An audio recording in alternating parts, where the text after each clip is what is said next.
예, 반갑습니다. 우선 우리 시민학교에 참석해 주신 우리 부산 시민 여러분들 오늘 뵙게 돼서 반갑고 또 환영합니다. 제가 저자 강연을 이렇게 이제 지난 두세 달 동안 하고 다녀서 사실 뭐 이 책에 관해서는 이제 많이 강연을 하고 동영상에 올라 있기도 하고 그래서 시민학교 수강생 여러분들한테까지 막 하던 그런 걸 하기는 좀 그런 것 같아요. 여기는 수준이 되게 높아서 예, 그래서 조금 제 판단에 이렇게 하면 좀 낫지 않을까 그런 생각에 따라서 한번 내용을 좀 바꿔서 해보겠습니다. 아무래도 우리 시민학교는 노무현 재단에서 하는 시민학교이기 때문에 기본적으로 이제 깨어있는 시민으로서 대한민국의 주권자로서 어떤 권리와 의무 이런 것들을 굉장히 뚜렷하게 이제 생각하시는 분들이고 또 사회나 정치, 우리나라에 대해서 굉장히 깊은 애정과 그런 참여의식 이런 것들을 가지고 계신 분들이시기 때문에 그걸 전제로 해서 이제 다른 곳에서 강연할 때보다는 조금 더 좀 더 높여서 눈높이를 그렇게 한번 해보겠습니다. 오늘 강연 주제가 이제 그럼 어떻게 살 것인가 이런 건데요.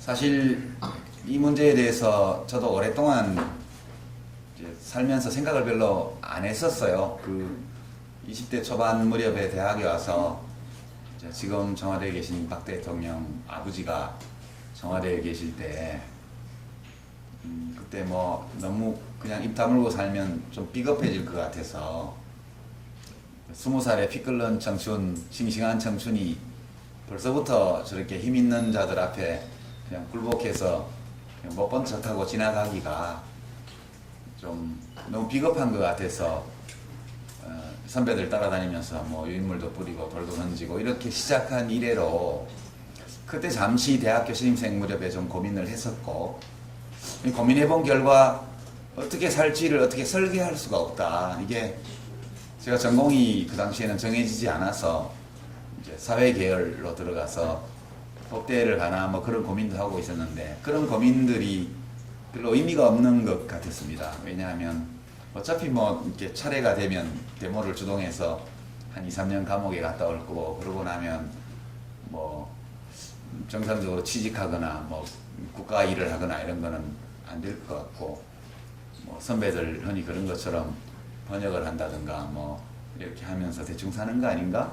그러니까 뭔가 내 삶을 계획하고 설계하고 그렇게 내 자신이 설계한 삶을 잘 살기 위해서 뭘 준비하고 이런 막 스펙도 쌓고 기능도 익히고 이런 것들이 되지를 않는 시절이어서 그냥 비겁하게는 살지 말자 이제 그런 생각으로 학생운동에 참여를 했던 이래로 가끔씩은 생각했지만 아주 깊게 생각하지는 않았던 것 같아요. 근데 노무현 대통령 돌아가실 그 무렵 그 사건이 있고 나서 여러분들 모두가 이제 상당한 충격을 받으셨고 또 아직도 애도 기간이 다 지나가지 않은 분들이 많으실 거예요. 저도 아직 안 끝난 것 같아요. 애도 기간이. 왜냐하면 제 마음속을 이렇게 들여다보면 이 노무현 대통령의 삶과 죽음 우리가 함께 겪었던 뭐 많건 적건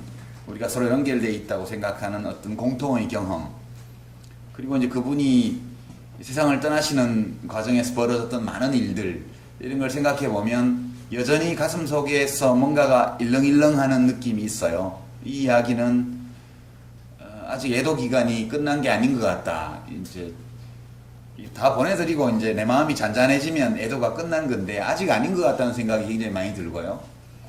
이제 운명이다라는 제목의 이제 노무현 대통령 자서전을 제가 이제 돌아가신 후에 제가 대신 써드리는 그 작업을 하면서 이제 또 많이 생각했습니다.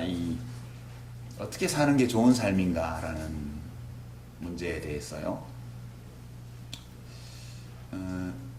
사실 이제 답이 없는 문제라고 말할 수 있죠.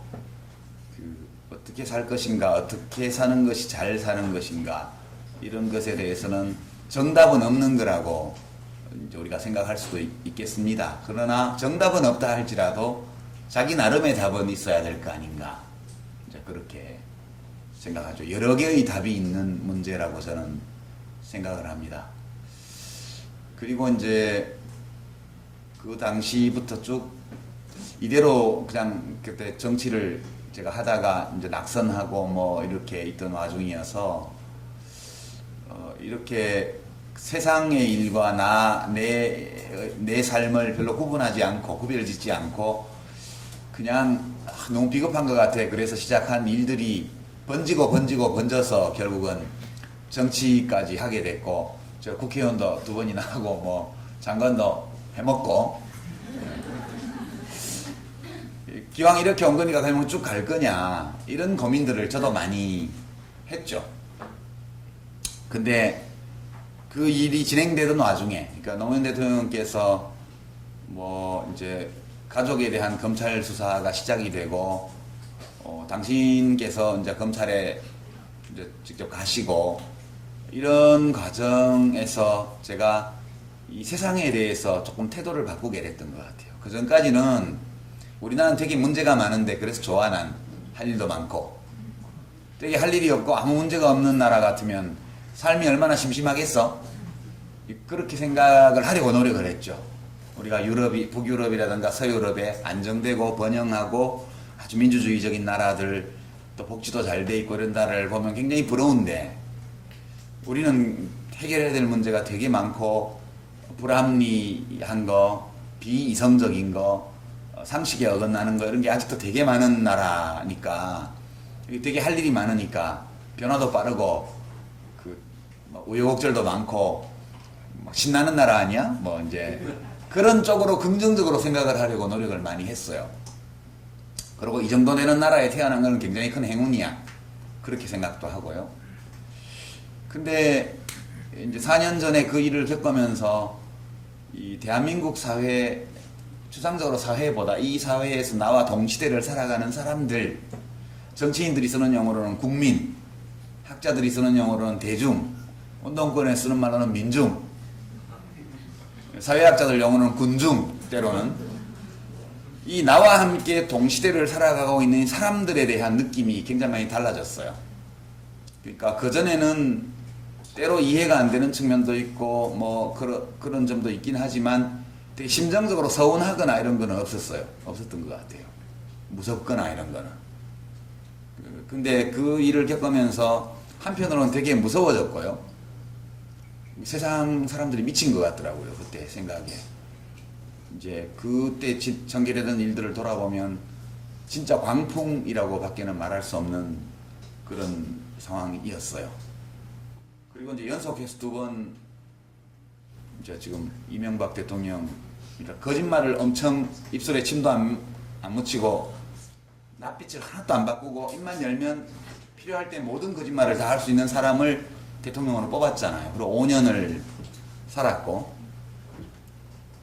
그리고 그렇게 거짓말을 하는 것 같지는 않지만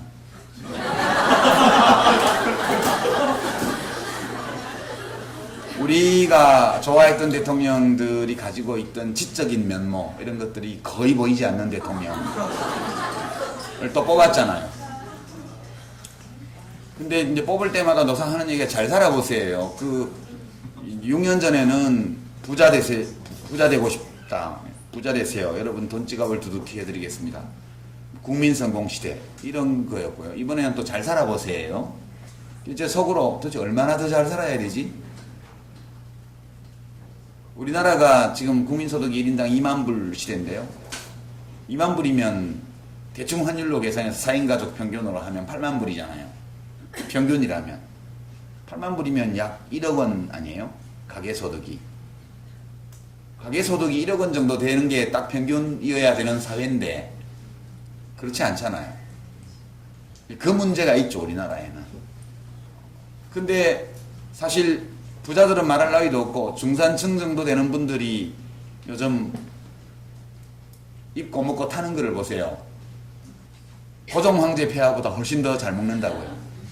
정조대왕 300년 전 정조대왕하고는 비교도 안 돼요. 정조대왕은 제주 해녀들이 고생한다는 얘기 듣고 수라상에서 전복을 빼라 그렇게 말씀하신 아주 어진, 총명하고도 어진 왕이었죠. 근데 지금 10,000원이면 요만한 생전복 3마리 준다고요. 마트 시장에 가면 한 30,000원 내면 전복 전문점에 가서 전복회, 전복구이, 전복 내장무침, 전복죽까지 풀코스로 나오는 걸 먹잖아요. 지금 뭐 웬만한 사람들 동남아 해외여행 정도 안 갔다 온 분들이 별로 있나요? 그러니까 100년 전에 조선 후기에 말기에 정승판서가 먹던 것보다 훨씬 잘 먹어요. 우리가 더 좋은 옷을 입고요, 더 쾌적한 집에서 살고요. 그리고 그 사람들이 상상도 할 수 없었던 곳에 여행을 다니면서 이렇게 사는데 도대체 얼마나 더 물질적으로 잘 살아져야 될까? 이 욕심, 이 충동, 이 욕망, 이런 것들에 지배당하는 이건 뭐지? 이제 이런 좀 요즘 개콘 버전으로 말하면 너 좀 낯설다? 그런 느낌이에요. 갑자기 저와 동시대를 살아온 사람들이 좀 낯설게 느껴지는 시간들이 지난 몇 년간 지속됐던 것 같아요. 그러면서 저는 저 개인적으로 그 전까지 삶에서 세상의 일과 나의 삶을 물론 다른 거지만 별로 심정적으로 구분하지 않고 살았던 데에는 내가 아닌 다른 사람들, 말하자면 군중, 민중, 국민이라고 일컬어지는 동시대를 살아가는 인간 집단에 대해서 정서적 이격, 거리감이 별로 없었어요, 저 개인적으로. 근데 그게 확 생겨버린 거죠. 그래서 이제 저도 어떻게 살아야 되지 고민들을 좀 많이 하게 되었던 것 같습니다. 이제 사실 아주 간단하게 이 책에서 제가 말씀드린 내용 또는 뭐 제가 평소에 생각하는 내용을 결론적으로 짧게만 말씀을 드리면 어떻게 살 것인가? 답은 잘 사는 거죠. 잘 산다는 거예요. well-being이죠. well-being. 그 well이 뭘 의미하냐는 사람마다 다르겠지만 포괄적으로 보면, 그리고 잘 산다는 거에는 잘 죽는 것까지 포함되는 거죠. 잘 사는 건데 어떻게 하는 게 잘 사는 거지? 어떻게 사는 게 잘 사는 거지? 그렇게 들어간다면 답은 내가 원하는 삶을 내가 옳다고 믿는 방식으로 사는 거예요. 왜냐하면 우리는 사실 어떤 목적을 가지고 이 세상에 온 존재는 아니거든요. 물론 저희가 어렸을 때는 목적이 있다고 배웠죠. 민족중흥의 역사적 사명. 우리는 민족중흥의 역사적 사명을 띠고 이 땅에 태어났다. 그렇게 국민교육훈장 첫 문장이 시작되잖아요. 그때는 저도 제가 민족중흥의 역사적 사명을 띠고 난 줄 알았어요. 근데 그건 사실은 박정희 대통령이 개인적으로 자기를 그렇게 생각한 거죠. 나는 민족중흥의 역사적 사명을 띠고 이 땅에 태어났다라고 그분이 생각한 거예요. 자기 혼자 그렇게 생각하면 될 일이지. 그거를 국민교육원장을 만들어서 온 국민한테 갖다 먹인 거 아니에요? 사실 그렇게 생각할 자유는 있어요, 각자에게. 그러나 증거는 없죠. 누군가가 민족중흥의 역사적 사명을 띠고 태어났다는 증거가 어디 있습니까? 되게 태어난 것은 아빠의 방심, 아빠의 실수, 엄마의 방심, 그놈의 이술 때문에 뭐 등등의 다양한 이유로 생겨나잖아요, 애들이. 또는 사랑의 결실로. 그렇지만 우리가 선택해서 여기 온 사람은 없습니다. 그냥 태어났고 어느 날 보니까 나를 발견했고 가족을 발견하고 주변 사람을 발견하고 내가 살고 있는 세상을 발견하게 되는 거죠. 그리고 어느 날 지구본을 보면서 내가 사는 이 땅이 둥그렇게 생겼구나도 알게 되고요. 그러니까 되게 데카르트는 나는 생각한다, 고로 나는 존재한다 이렇게 말을 했지만 거꾸로가 진실이죠. 나는 존재한다, 고로 나는 생각한다. 존재가 먼저고 우리들의 생각은 그 다음에 생긴 거예요. 우리가 이 세상에 온 거는 어떤 목적이나 이유가 있어서 온 게 아니고 무엇인가에 내가 기여하려고 온 게 아니고요. 기여할 수도 있지만 어떤 훌륭한 위대한 것의 도구가 되기 위해서 온 존재도 아니고요. 그냥 온 거예요. 와서 나를 발견했을 따름이죠. 그러니까 내가 세상에 왜 왔느냐는 각자가 생각하기 나름인 거죠. 원래 정해진 것은 없고요. 그러니까 내가 이 세상에 왜 왔을까에 대한 답을 찾으면 그게 자기가 원하는 삶이고요. 그 삶을 자기가 옳다고 생각하는 도덕적 원칙에 따라서 해나가면 그것이 좋은 삶이다. 저는 그렇게 생각합니다. 노무현 대통령께서도 뭐 대통령 되려고 오신 건 아니잖아요. 그렇잖아요. 자기 스스로 도전했고 그 도전을 자기가 옳다고 생각하는 방식으로 밀고 나가서 때로는 성공했고 때로는 실패했고 그리고 때로는 공격을 받아서 구렁텅이에 내몰렸고 뭐 그런 와중에 나다운 방식으로 삶을 마감하겠다 이렇게 결단하시고 떠나신 거예요. 저는 그렇게 생각합니다. 참 멋진 분이셨다. 저는 그렇게 지금도 그렇게 생각을 해요. 근데 이제 전체적으로 그렇게 생각을 하면서도 제가 이제 정치를 그만두는 과정에서 그냥 근본적인 이유는 이제부터라도 내가 살고 싶은 삶을 살아야 되겠다. 이게 근본적인 거지만 그렇게 결심하게 된 배경에는 사람들에 대한 두려움 같은 게 좀 있었던 것 같아요.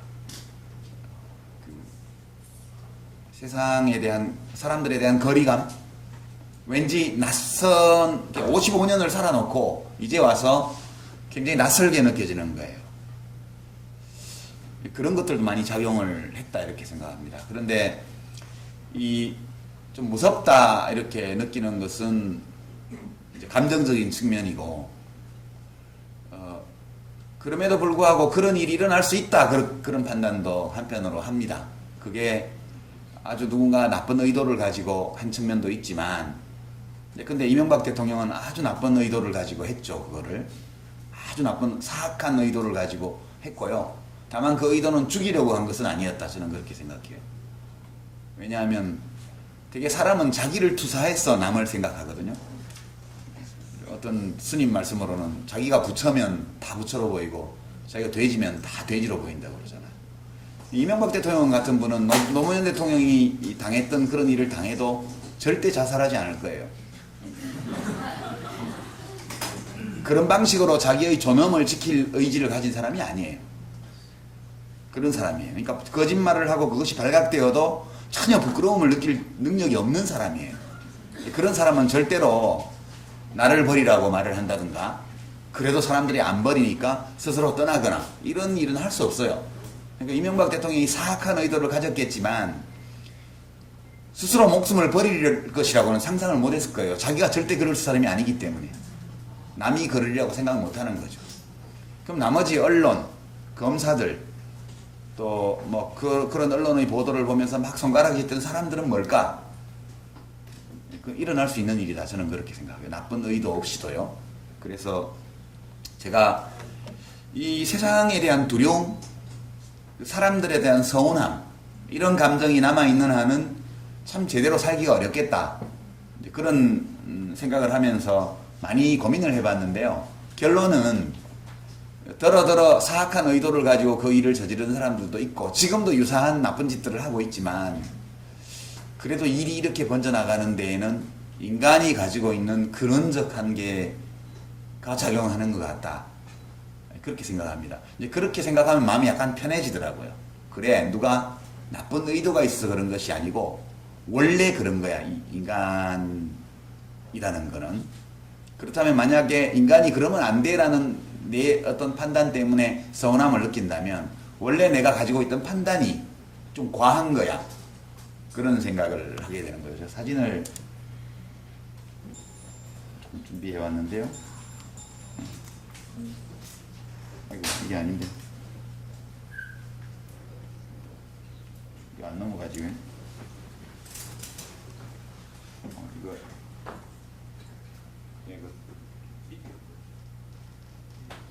예. 이 사진인데 지금 불을 잠깐만 한번 꺼보시죠. 뒤에 누가 있으시면. 예. 이 굉장히 유명한 사진인데요. 그냥 설명 없이 이 사진을 한번 10초간만 보시죠.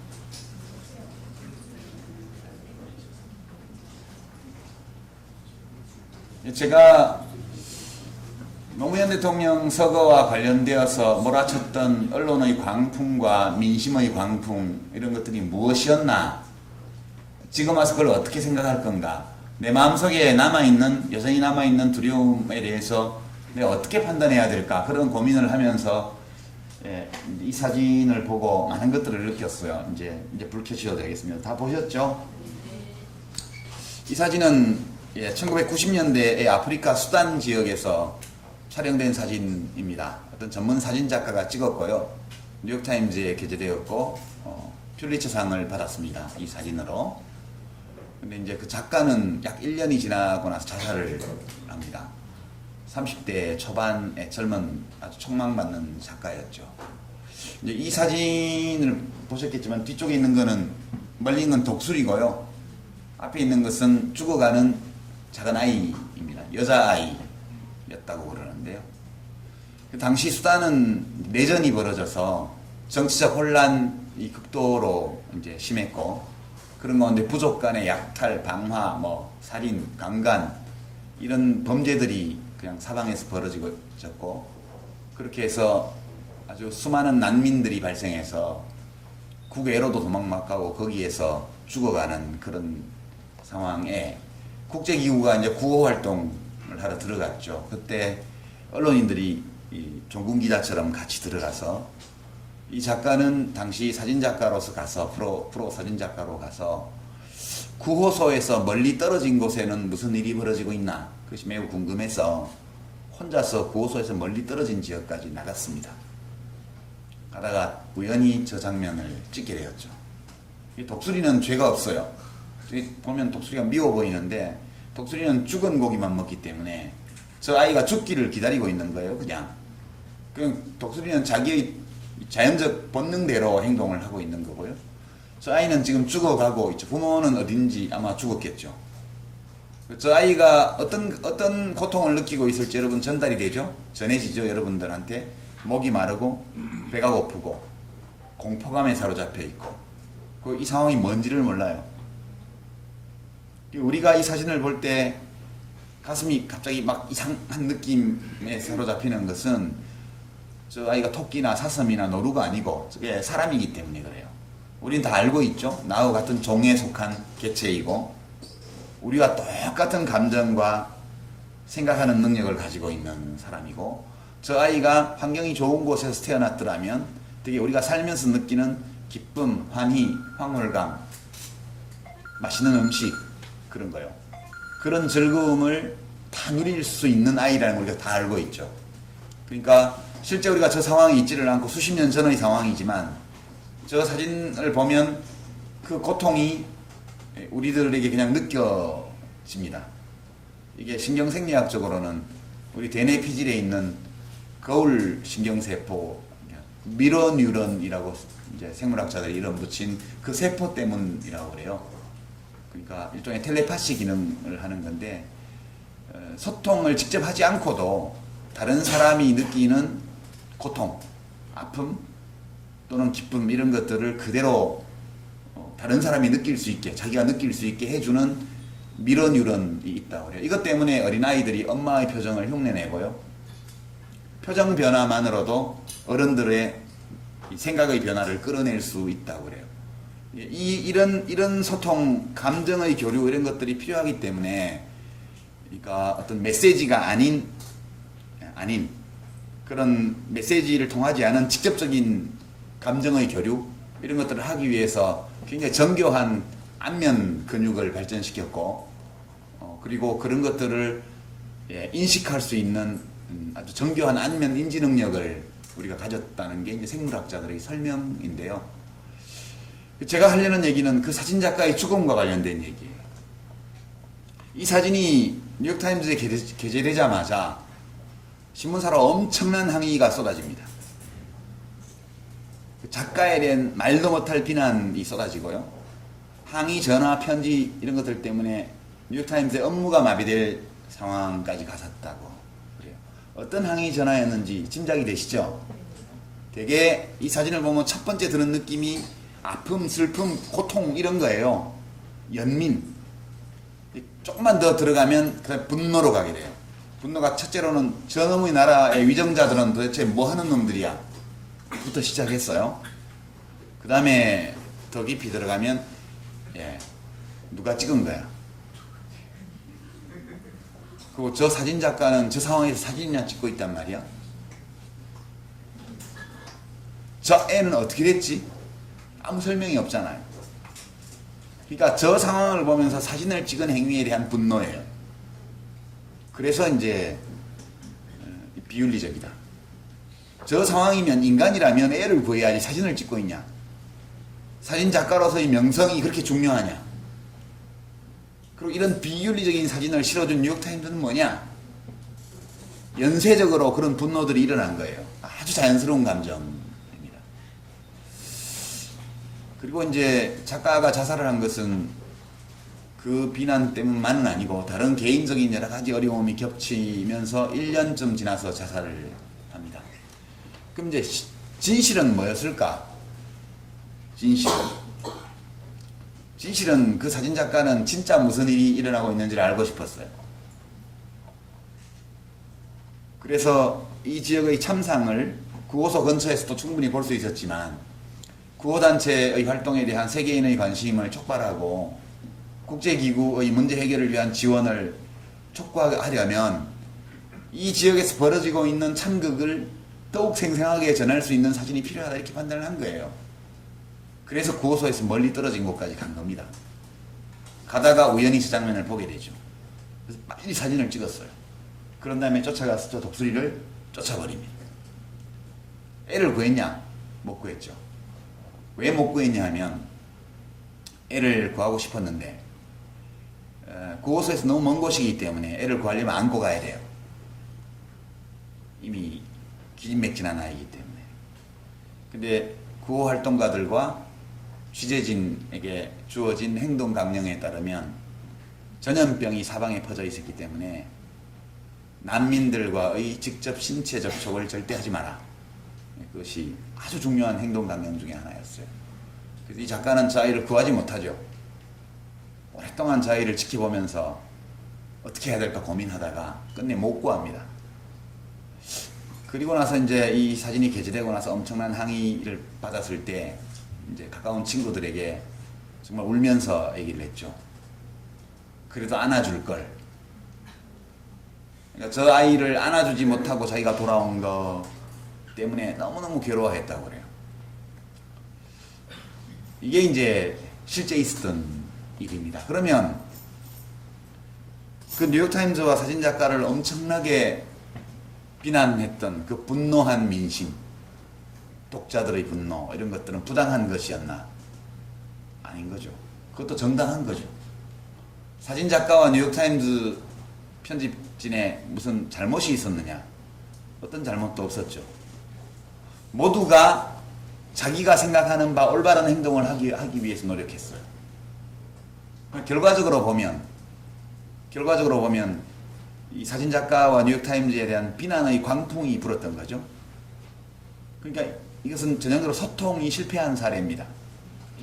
원래 사진을 게재한 뉴욕타임즈의 편집진과 사진을 찍은 작가가 전하고자 했던 것, 이것이 그분들의 의도대로 독자들에게 전해지지 않은 거예요. 독자들은 뭐냐? 독자들은 분쟁 지역에서 어떤 일인지를 정확히 모르잖아요. 그러니까 독자로서 저 사진이 주는 느낌에 직관적이고 본능적으로 반응을 한 거예요. 그리고 그것이 어떤 나쁜 의도로 반응한 것이 아니라 인간으로서 가지고 있는 아름다운 감정에 따라서 분노를 느끼고 그 분노를 표출했던 거에 불과하거든요. 그러니까 이 전체 스토리를 보면 누구의 잘못도 없더라고요. 다만 우리는 살아가면서 어떤 문제가 있을 때 그것을 사실관계를 다 조사하고 그리고 그런 다음에 논리적으로 따져보고 그리고 어떤 판단을 내리고 그리고 그 판단에 따라서 일어날 수밖에 없는 감정을 표출하고 이렇게 하지 않잖아요. 그냥 보면 평소에 내가 가지고 있는 논리적 추론 과정 없이 판단하게 되는 어떤 것, 이게 이제 윤리적 직관이에요. 저 기자는 저 애를 안 구하고 사진이나 찍고 있었단 말이야, 이런 것이 윤리적 직관이에요. 마치 열차선로에 누군가 떨어졌는데 취객이 떨어졌는데 안 구하고 동영상 찍어서 누가 올리면 똑같이 비난을 할 거예요. 저 동영상 찍는 시간에 사람을 구하지, 나쁜 놈. 이것은 훌륭한 도덕적 직관이란 말이죠. 모두가 나름대로 훌륭하게 행동한 거예요. 그럼에도 불구하고 저렇게 돼버렸거든요. 그래서 이 어떻게 살 것인가라는 문제와 관련해서 보면 내가 원하는 삶이 뭔지를 찾고, 이게 기본인 것 같아요. 내가 진짜 어떤 삶을 원하는지를 찾아야 돼요. 그게 없이 내가 원하지 않는지 전혀 모르고 또는 생각도 안 해보고 그냥 어떤 사람들의 요구라든가 누구의 기대라든가 어떤 일반적인 사회적 통념이라든가 이런 거에 따라서 그냥 살아가 버리게 되면 그 사람은 끝내 자기가 원하는 삶이 뭔지를 모르고 가는 수도 있죠. 그리고 자기가 원하는 삶의 방식을 삶이 무엇인지 설계했다 하더라도 그것을 추구하는 방법 면에서도 자기가 옳다고 생각하는 방식으로 살아야겠죠. 근데 그런다고 다 되는 건 아닌 것 같아요. 왜냐하면 사람들과 어울려서 엮여서 뒤섞여서 살고 있잖아요, 우리가. 그때 내가 원하는 삶을 내가 옳다고 믿는 방식으로 잘 헤쳐나가기 위해서는 다른 사람들의 이해를 구하고 타인과 잘 소통해서 역시 그렇게 살아가려고 하는 다른 사람들과 잘 조화를 이루고 살아야 돼요. 그러기 위해서는 소통을 잘하는 것이 너무너무 중요한데 때로 소통이 가로막히는 것이 내 잘못이 아닐 때도 많이 있다는 거예요. 다른 사람의 잘못이 아닌 경우도 많이 있다는 거예요. 오히려 보면 누군가가 나쁜 의도를 가지고 개입한 사람이 있을 수도 있겠지만 기본적으로 인간 사이에는 소통이 잘 안 되는 게 정상이다. 그런 생각이 많이 들었습니다. 이건 극단적인 경우지만 이런 경우가 얼마나 많을까. 예를 들어서 우리 노무현 대통령 명품 시계 소위 대통령께서 검찰에 가셔갖고 내가 논두렁에 갖다 버렸어요 이렇게 말씀하신 거 아니에요? 여러분 상상이 되시죠? 약간 시니컬하게 새끼들아 웃기고 있어. 그래 내가 논두렁에 버렸다 이렇게 대답해버린 거예요. 귀찮으니까. 사실은 뭐냐? 사실은 노 대통령께서 나중에 검찰에서 이제 수사가 본격화되고 나서 혹시라도 압수수색이 들어올지 모르니까 봉화 사저에 집에 뭐가 있는지 좀 알아봐야 되겠다. 그렇게 해서 집에 있는 재산 목록을 다 조사를 했어요. 근데 보니까 시계가 있는 거예요, 그게. 이게 무슨 시계야? 이러니까 박연차 씨가 누구 딴 사람한테 좀 전해주라고 맡겨가지고 환갑 선물인가 뭐 그렇다고. 그래서 퇴임하시고 나서 사저로 가지고 왔다는 거예요, 누가. 대통령은 모르셨고. 그 여사님이 그거를 어떻게 하겠어요, 그러면. 그래서 받아서 그냥 놔둔 거래요. 대통령은 보지도 못했고 알지도 못했고. 그래서 화가 나셔가지고 망치로 두들겨서 다 부셔버렸대요, 그 시계를. 진실은 그거예요. 근데 박연차 씨한테 1억 원짜리 명품 시계 선물 받아가지고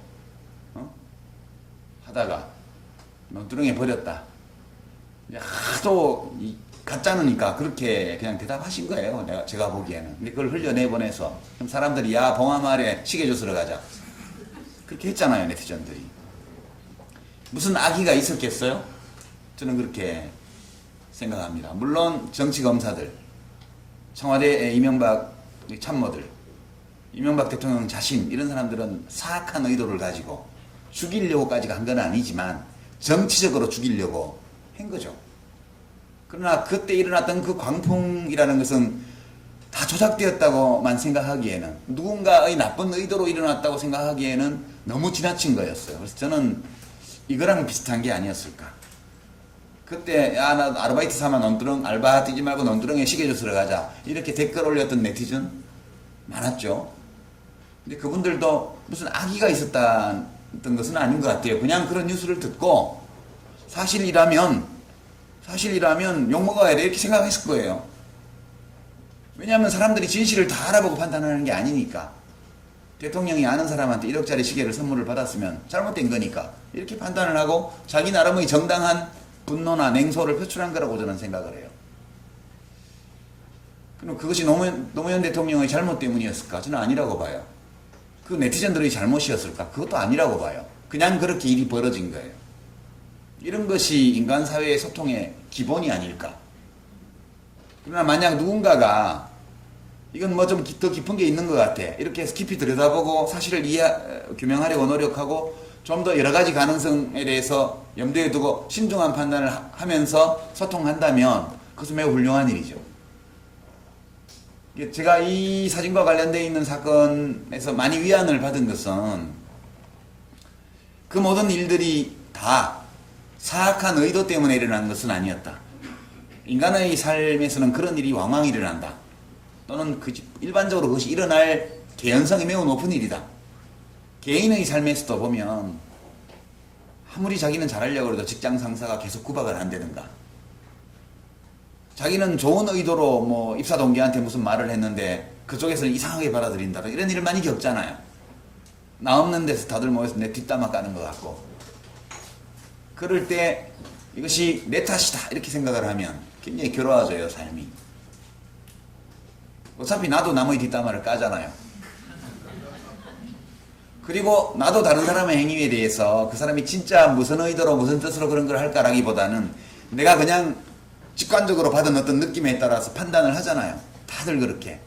내가 타인에 대해서 그렇게 하기 때문에 타인이 나에 대해서 그렇게 하는 것도 자연스러운 거다, 이렇게 생각하면 내가 알고 있는 100명의 동시대인 중에 90명하고는 그런 식으로 소통이 되고, 다만 10명, 단 10명만 그래도 서로 깊이 이해하면서 소통이 된다. 그러면 안 되는 사람이 90명, 되는 사람이 10명이니까 삶이 되게 외로워 보이죠.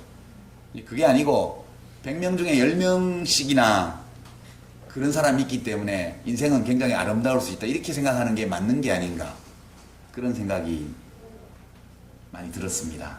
그래서 저는 이제 질의응답 시간을 오히려 많이 가지는 게 좋을 것 같았어요. 이제 세부 내용이 궁금하시면 책을 참조해 주시고요. 지금 세상을 얼마나 오랫동안 이미 살았건 간에, 그리고 우리 삶이 내일 당장 끝날 수도 있죠. 오늘 강연 마치고 오늘 밤 어디 또 부산에 가서 사람들 만나고 자고, 아침 비행기로 내일 코엑스에서 서울국제도서전 또 강연이 있어서 가는데 비행기가 떨어질 수도 있잖아요. 서든 데스로 그냥 삶이 그냥 갑자기 끝날 수도 있고요. 또는 앞으로 제가 한번 4, 50년 더 살 수도 있어요. 그걸 모르는 거거든요. 그렇기 때문에 삶이 얼마나 지속되었는가는 사람마다 이미 확인되지만 앞으로 더 얼마나 지속될지는 알 수 없는 거예요. 그래서 그런 불확실성 속에서 우리가 삶을 살아나갈 때 예측되는 혹은 뭐 대체로라도 전망되는 남은 삶의 길이가 얼마나 되건 간에 그것이 단 하루이건 또는 10년, 20년, 30년이건 50년이건 그 남은 시간을 진짜 내가 원하는 삶을 사는 거, 그게 제일 좋은 것 같아요. 그리고 그 삶을 내 방식대로 사는 거, 그리고 그렇게 살아가면서 타인과 관계 맺고 소통하고 교감하고 이런 것이 필수적인데, 모든 사람과 다 잘 소통되고 교감되고 공감을 이루지 못한다 할지라도 그 책임이 나에게 있는 것은 아닌 경우가 많다. 나에게 일부 있는 경우도 있겠으나 일반적으로 나에게 큰 잘못이 있어서 그렇게 된 것은 아니고 그게 보통 그런 거다. 그리고 그런 어려움을 겪는 와중에도 적어도 내 곁에 언제든 전화하고 만나서 속마음을 털어놓고 이야기할 수 있고, 그런 나를 있는 그대로 이렇게 보고 이해하고 껴안아줄 수 있는 사람이 단 몇 명이라도 있다면, 그러면 그런 삶을 살아나갈 수 있다, 그런 생각을 합니다. 이게 논리적인 생각인데 그럼에도 불구하고 여전히 서운함이 있죠, 저는. 서운함이 있는 것 같아요. 그리고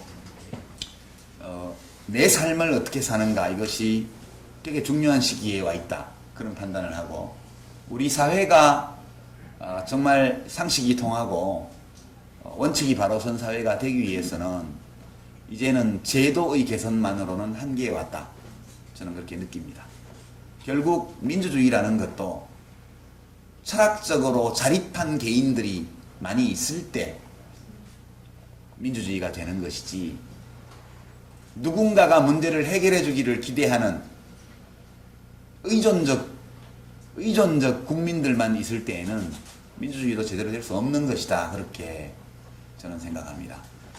여러 가지 개선해야 될 제도가 많은 것도 사실이지만 그와 더불어서 이제 정말 단독자로서의 개인이 바로 서야 되는 시대에 왔다 그렇게 생각해요. 그래야만 국민소득 1000불도 안 될 때 인구 10만 명당 한 해에 자살하는 사람이 7명밖에 안 됐습니다. 우리나라가. 국민소득 2만 불인 시대에 1년에 10만 명 중에 35명이 스스로 목숨을 끊는 시대를 우리가 살고 있습니다. 그렇게 국민소득이 20배가 되는 동안 자살자 수가 4배로 늘어났다면 자살에 이르지는 않았지만 그러나 삶을 불행감 속에서 삶을 살아가는 사람들, 엄청난 억압을 느끼면서 사는 사람들 얼마나 많겠어요? 그것을 국가가 어떻게 구할 수 있을까? 저는 그건 안 되리라고 봐요. 각자 내 삶을 내가 구하고 그리고 나와 관계 맺고 살아가는 사람들이 자기 삶을 구할 수 있도록 서로 돕고 격려하고 연대하고 이런 노력들이 제도 개선을 위한 개별적 집단적 노력과 함께 병행될 때 우리 대한민국이 그런 독립적 주체적 개인으로 구성되는 어떤 연대의 공동체로서 더 질적 발전을 할 수 있는 시대가 올 수 있는 게 아닐까. 그게 노 대통령이 평소에 즐겨 말씀하시던 깨어있는 시민이라는 건 바로 그런 존재라고 생각해요. 단순히 정치에 관심을 가지고 자원봉사를 많이 하고 그런 시민이 아니고요. 자기 삶의 주인으로 자기 발로 우뚝 선 철학적으로 독립한 그런 개인만이 조직을 건전하게 발전시킬 수 있고요. 사회를 건강하게 만들 수 있고요. 문명을 앞으로 밀고 나갈 수 있는 그런 주체다. 저는 그렇게 생각합니다. 그래서 더 많이 생각하고 공부하고 경험하고 참여하고 그러나 그 모든 과정에서 가장 중요한 것은 내 자신이 그 일 속에서 의미와 보람, 기쁨, 긍지를 느끼는 것. 단순히 시대적 사명이라는 명분 또는 우리가 학교 어릴 때부터 배워왔던 도덕적 규범 또는 그것이 옳기 때문에 라는 생각으로만 그런 일을 한다면 그것은 오래가지 못한다고 생각하고요. 자기 발로 선 시민도 아니라고 봐요. 결국은 내 스스로 그것의 의미를 부여할 수 있고 내 스스로 그것에서 기쁨을 발견할 수 있고 그런 활동으로 보낸 하루가 작은 인생으로서 매일매일 나에게 의미를 가지는 그런 삶을 사는 시민들이 많아졌을 때 그럴 때라야 좀 더 지성미 있는 대통령을 가질 수 있고 정직한 대통령도 가질 수 있지 않나 저렇게 저는 생각합니다. 고맙습니다. 네, 그렇다고 이제 제가 거진 한 45분 말씀드렸는데요. 또 하여튼 한 4, 50분 정도 제가 준비한 이야기는 이런 건데 여러분들은 좀 다른 그에 관심을 가지고 또 오셨을 수도 있기 때문에 오늘 제 강연 내용에 관련된 것도 괜찮고 또 다른 것도 괜찮고 이렇게 손들어서 말씀해 주시면 벌써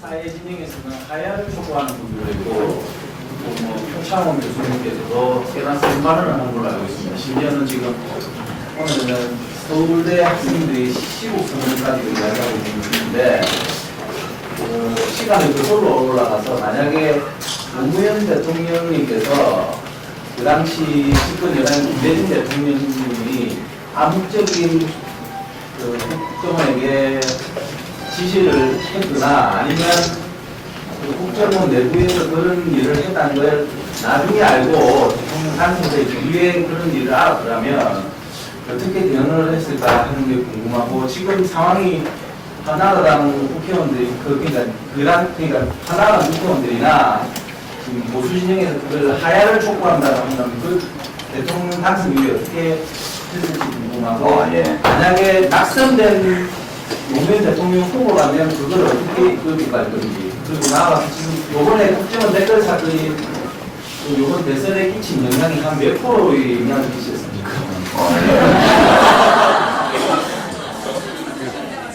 제가 구체적으로 답을 드리기는 어려운 질문들인데요. 그냥 이른바 상식과 원칙에 비추어서 그냥 생각해 보죠. 복잡한 연구가 필요한 그런 내용 이런 것들 만약 이제 이렇게 물어봐야 되죠 국민들한테 뭐 지난 대선에 누구 찍었냐 물어보고 그리고 이제 박근혜 찍었다 하는 사람에 대해서 만약 국정원이 조직적으로 이 선거에서 개입한 것을 알았더라면 그럼에도 불구하고 박근혜 후보를 찍었겠냐 이렇게 물어봐서 데이터를 뽑아봐야 얼마나 영향을 줬는지 알 수 있겠죠. 근데 그런 것들은 제가 그냥 해보지 않고 이렇게 말씀드리긴 좀 어려운 것 같고요. 노무현 대통령이 이런 상황이라면 어떻게 대처하실까? 무척 재밌는 상상이라고 봐요.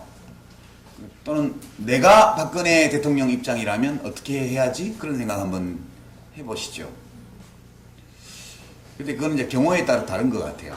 이게 이제 이 국정원의 선거 개입 경우에는 우리 노무현 대통령 때도 마찬가지였는데요. 법적인 문제가 있죠. 법적인 문제는 이제 사실에 입각해서 판단을 해야 돼요. 그러니까 당시 노무현 대통령의 경우에 박연차 씨가 줬다는 뭐 100만 불 이런 거에 대해서 그 문제와 관련해서 또는 연철호 씨와 관련해서 뭐 500만 불 그러니까 600만 불이라고 그랬잖아요. 그것을 노무현 대통령이 알고 있었는지 알고 묵인했는지 또는 알고 그렇게 하도록 영향을 미쳤는지 그런 거를 따져봐야 돼요. 알고 있었고 그렇게 되도록 영향을 미쳤다면 그럼 이제 이 범죄 구성 요건을 충족하게 되죠. 근데 법정에서 다퉈야 될 문제입니다. 근데 당시까지 확실한 것은 검찰이 노무현 대통령이 영향력을 미쳤다는 아무런 증거도 갖고 있지 않았고 또 노무현 대통령이 알고 계셨다는 증거도 아무것도 없었어요. 그러니까 이 범죄와 관련해서는 법률적으로 범죄를 구성하는 요건이 충족되어 있냐 아니냐를 따져야 돼요.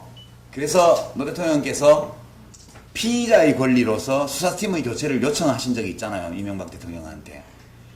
그러니까 전직 대통령 퇴임한 지 1년밖에 안 되셨는데 다 버리고 그냥 국민의 한 사람으로서 헌법이 보장하고 있는 피의자의 권리만 주장을 하셨던 거잖아요. 그건 굉장히 존경할 만한 태도라고 저는 생각을 해요. 어떤 특권도 바라지 않으셨어요. 그냥 한 시민으로서 헌법에 의거해서 당연히 국가에 대해서 요구할 수 있는 권리 그것만 요구를 하셨거든요. 이제 박근혜 대통령이 과연 그러면 국정원의 선거 개입 사실을 알았느냐라는 문제가 있죠. 두 번째는 알면서 그렇게 하도록 또 영향력을 미쳤느냐. 만약 이 두 가지가 다 확인된다면 그거는 박근혜 대통령 자신이 범죄를 저지른 게 돼요. 그쵸? 그거는 심각해지죠. 근데 우리는 그거에 대해서 판단할 수 있는 걸 갖고 있지를 않아요 지금. 그러니까 그 문제에 대해서는 일단 판단을 미룰 수밖에 없는 것 같아요. 지금 박근혜 대통령이 후보 시절에 국정원이 그런 짓거리들을 하고 있다는 걸 알고 있었는지 알면서도 그것을 은폐하거나 또는 그것을 집행하도록 영향을 미친 적이 있는지 이런 것들은 판단할 수 있는 근거가 아무것도 없기 때문에 지금 말하기가 어려워요. 그리고 이제 낙선한 후보 입장에서 보면 문재인 전 후보, 문재인 의원의 대응이 저는 옳다고 봐요. 이런 문제를 거론한 건 남들이 하는 거고 같이 라이벌로 겨루었던 낙선한 후보 입장에서 보면 지금 불확실한 이런 문제를 두고 사실관계가 확실치 않은데 뭐 하야를 해라는 둥 뭐 이런 얘기를 하는 것은 정치도 이상 옳지도 않고 또 한때 국가를 책임지는 대통령이 되려고 했던 분으로서 책임성 있는 태도는 아니라고 봐요. 그래서 박영선 의원이 엘고어하고 비교를 해서 얘기를 했는데 그건 뭐 적절한 비교였다 그렇게 생각을 합니다. 문재인 의원님 입장에서는 박근혜 대통령한테 법적 책임이나 혹은 정치적 책임을 묻는 것은 적절치 않다 이 얘기는 그냥 대통령직을 수행하라는 뜻입니다. 그것은 매우 적절한 태도라고 저는 보고요. 이제 박근혜 대통령 입장에서는 어떻게 하는 게 옳을까 하면 두 가지 측면이 있는 것 같아요. 하나는 우선 그날 잠금 사건, 그러니까 오피스텔 잠금 사건. 그걸 이제 감금 사건. 감금은 안에 있는 사람이 나오려고 그러는데 못 나오게 밖에서 하면 그게 감금이죠. 근데 그 당시 경찰관과 선관위에서 다 와서 문 열고 나오라고 했는데 문 걸어 잠그고 안 나왔잖아. 그러니까 이것은 이제 오피스텔 잠금 사건이라고. 만약 그것이 감금이 된다면 그러면 이제 근데 우리가 음주운전을 하면 안 되지만 하다가 걸리잖아요. 그럼 일단 창문을 다 올려요. 차문을 잠궈요. 안에서 버텨요. 경찰관이 아무리 나오라 해도 나가지 말아야 돼요.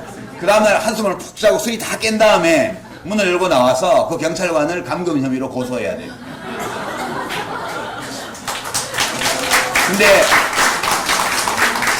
근데 그 사건이 터졌을 때 TV 토론에서 박근혜 후보, 당시 후보가 젊은 여성의 인권을 유린한 감금 사건이라고 그랬어요. 아니잖아요. 최소한 검찰 발표까지 드러난 사실들을 보면 국정원이 명백히 조직적인 국정원법 위반, 선거법 위반의 범죄를 저지른 거예요. 물론 사법적 판단은 더 시간이 가봐야 되겠지만. 그러나 적어도 그것이 젊은 여성의 인권을 유린한 감금 사건이 아니었다는 것만큼 명백해요. 이거에 대해서 후보로서 했던 발언에 대해서 이제 박근혜 대통령이 책임 있는 태도를 취해야죠. 사과를 하는 게 맞다고 봐요. 제가 만약 박근혜 대통령이라면 미안하게 됐습니다. 그때 제가 잘못 알았던 것 같습니다. 그게 첫 번째고요. 두 번째는 이 사건은 만약 몰랐다고 가정한다면, 저도 이런 일이 있는지 몰랐지만 몰라서 그렇게 얘기를 했는데, 만약 검찰 발표가 사실이고 그리고 이제 좀 더 드러나는 걸 봐야 되겠지만 나중에 법원까지 법적으로는 가봐야 되겠으나, 지금 드러난 사실로 볼 때도 이것은 국가기관의 심각한 국기문란 행위이기 때문에 국정원이 다시는 이러한 선거 개입을 할 수 없도록 근본적 조처를 강구하겠습니다. 이렇게 말하는 게 답이죠. 근데 아무 말씀이 없으시죠. 그러면 이제 이걸 어떻게 해석해야 될까? 아무 말씀이 없는 것을 그냥 입장 곤란해서 입 다물고 있는 걸까? 그건 아닌 것 같아요. 박근혜 대통령에 대해서는 제가 뭐 험담하려는 것은 아니고, 우리가 좋아했던 대통령들만큼의 인텔리전스, 총명함을 기대하기는 어렵다고 제가 굉장히 여러 차례 말씀드렸잖아요. 그러니까 실제로 그렇게 믿었던 것 같아요. 밑에서 보고를 그렇게 했고 그렇게 믿었던 것 같아요. 이게 이제 이른바 환관정치라는 겁니다. 옛날 조선시대로 치면 도성지하고 내시들이 짜고 그냥 임금의 눈과 귀를 다 막는 거예요. 그러니까 이분이 이 밝은 지도자는 아니라고, 제가 정치인은 아니라고 여러 차례 말씀드렸습니다. 밝다는 것은 이치에 밝은 사람이에요. 이제 어디서 알 수 있냐 하면 청소년들 북침 남침 그 건에서 알 수 있어요. 그것도 이제 박근혜 대통령의 잘못은 아니에요. 그거는 설문조사기관의 잘못인데, 원래 여러분 남침 그럼 뭡니까? 그럼 북괴의 남침, 우리 세대는 알고 있어요. 북침 그러면 대한민국의 북침 이거잖아요. 그러니까 당연히 6.25는 남침이에요. 왜냐하면 북침일 수가 없는 게, 북침했으면 왜 사흘 만에 다리 끊고 도망가요, 대통령이. 한강 다리 끊어놓고 부산으로 도망가 버렸잖아요. 먼저 침략한 쪽이 그렇게 하는 게 어디가 있어요. 그러니까 모든 드러난 사실들을 종합해 볼 때 6.25 전쟁은 잘 준비되어 있었던 북한, 그러니까 소련의 지원을 처음에 받았던 김일성의 침략이었다. 그건 명백하다고 저는 봐요. 물론 국제법상 침략 개념을 분단된 그런 특수관계 속에서 적용할 수 있느냐는 학술적인 논쟁이고, 우리 보통 하는 말로는 선빵을 매기면 그게 침략한 거잖아요. 2차 대전 때는 진주만에 선빵을 일본이 매겼으니까 일본이 미국을 침략한 거 맞잖아요. 그런 거거든요. 그런 건데 결국 북한이 남한을 침략한 거기 때문에 북한의 남침이죠. 그러니까 청소년들이 남침 이렇게 답을 해야 되는데 다 그렇게 생각해요. 100명이면 99명, 100명 다. 근데 북침이냐, 6.25는 북침입니까, 남침입니까? 물으니까 북침은 북교의 침략, 남침은 남한의 침략. 그러니까 남침이라는 용어가 북이 쳐들어온 거다 이렇게 생각하는 학생이 3분의 1. 그 다음에 북한이 침략한 게 북침이다 이렇게 생각하는 학생이 3분의 2. 그래서 33대 66으로 남침과 북침이 나온 거예요. 이거는 지극히 정상적인 여론조사, 의식조사예요. 다만 설문이 잘못된 거죠, 설문이. 그러니까 근데 6.25 전쟁은 북한이 남한을 침략한 전쟁입니까? 남한이 북한을 침략한 전쟁입니까? 이렇게 물어놓고 1. 북한이 남한을 침략, 2. 남한이 북한을 침략 이렇게 물었으면 99.9% 실수로 2번 찍은 사람 빼고 다 1번 찍었다. 교육이 뭐가 잘못됐어요? 그 서울신문이 어디 허접한 회사에 의뢰해가지고 한 엉터리, 그러니까 지금 한자 교육이 좀 기성세대하고 청소년들하고 차이가 있기 때문에 북침하면 당근 그거는 북한이 남쪽을 침략한 거예요. 그 학생들에게는 아무 문제가 없는 거예요. 교육에도 아무 문제가 없어요. 근데 그 여론조사를 갖고 와서 밑에서 대통령 각하 이게 지금 교육이 큰일 났습니다. 이 좌익교육 때문에 이게 북침 남침해서 북침이 66% 나왔습니다. 이렇게 된 거예요. 그러니까 국무회의인가 어디 나오셔가지고 대통령께서 우리 교육 큰일 났다. 역사를 이렇게 왜곡해가지고 청소년이 3분의 2가 북침이라고 답을 했더니 말이 되냐? 뭐가 말이 안 돼요. 정상적인 거지. 이 얘기는 뭘 얘기하냐면 박근혜 대통령에게 인텔리전스가 부족하다는 뜻이에요. 그걸 의미해요. 그러니까 그런 보고를 받으면 당장 의심을 해야죠. 뭐 그런 조사가 다 있어. 그것과 상충하는 조사도 많았거든요. 0.3%만이 북침으로 대답을 하고 나머지 다 남침으로 답변한 조사들도 있었어요. 예. 그러니까 0.3%도 왜 나왔냐? 그건 잘못 대답한 거죠. 저는 그렇게 생각해요. 응답 오류가 있거든요. 늘 여론조사에는. 그런 건데 그거를 보고를 받고는 그걸 믿은 거예요. 그러면 그런 보고를 받았을 때 그것을 컨텍스트를 짐작해서 판단하지 못하는 대통령한테 국가안보와 이런 걸 맡길 수 있냐 이런 걱정이 무척 있는 건 사실이에요. 근데 뽑아놓은 걸 어떻게 하겠어요? 대통령의 인텔리전스가 부족하면 국민들의 인텔리전스로 보충하면서 나갈 수밖에 없다고 저는 생각을 해요. 답은 박근혜 대통령이 사과하는 거예요. 그때 잘못 알아서 잘못 알고 잘못 보고받고 사실을 모르는 가운데 그렇게 얘기해서 문재인 후보에게 미안하다. 그리고 그렇게 나한테 정치적 책임 혹은 선거에 대한 책임을 묻기는 어렵다고 말씀해 주신 점에 대해서 국가의 앞날을 걱정하는 정치인으로서 으로서 해주신 말씀으로 알고 제가 국정을 할 때 잘하겠습니다. 이렇게 얘기를 하고 이 사건과 관련되어 있는 책임자들을 다 일벌백계 하겠다. 국정원이 다시는 그런 짓을 할 수 없도록 제도 개선책을 야당과 논의하겠다. 이렇게 하는 게 상식이죠. 원칙이고. 우리는 원칙과 상식이 통하지 않는 시대를 살고 있습니다. 예. 그 정도 좀 길어졌는데요. 예. 박근혜에 대한 부분에 얘기를 해주셨는데 그렇다면 지금 저는 민주당에서 이번 이 국정원 사건에 대해서 대처하는 방법에 대해서 좀 굉장히 좀 잘못하고 있는 부분이 많다고 생각하고 서울대 학생보다 못하다 뭐 이렇게 생각을 하고 있는데 그 부분에 대해서 만약에 지금 정치 떠나셨으니까 내가 민주당 대표다라고 하면 어떻게 하나요? 민주당에 대해서 유감이 있으세요? 민주당은 저는 뭐 열심히 그러고 제대로 대응하고 있다고 생각해요. 다만 힘이 그 정도밖에 없는 게 문제인 거죠. 예, 그러니까 당 지지율이 지금 새누리당 절반도 안 나오는 상황이기 때문에 민주당의 어떤 대응이 힘을 받기 어려운 국면이 되어 있는 게 문제인 거죠. 야당이 너무 허약하기 때문에 정부와 여당의 독주, 정보기관의 탈법, 위법 이런 것들을 제대로 견제하기 어려운 상황, 불균형 상황에 있는 게 지금 현재 우리 정치의 문제다. 그렇게 저는 느낍니다. 민주당이 좀 더 잘해줬으면 좋겠죠. 국민의 신망을 다시 회복할 수 있는 그런 자기 혁신과 자기 발전 이런 것들을 위해서 좀 더 노력하시면 좋지 않을까. 엄청 야들야들해졌죠.